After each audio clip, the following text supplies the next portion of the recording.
Welcome back to another technical deep dive here in the debug zone.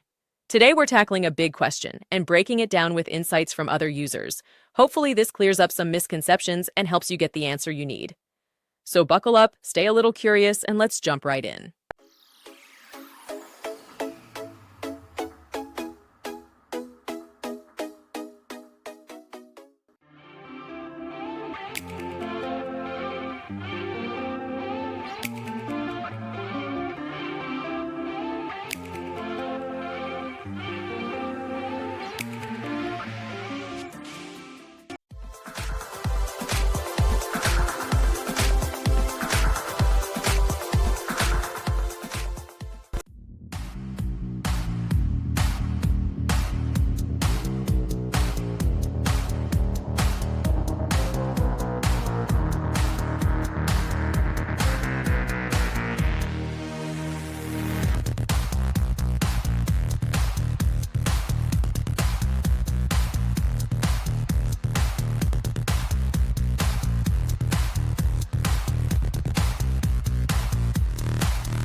And that's a wrap.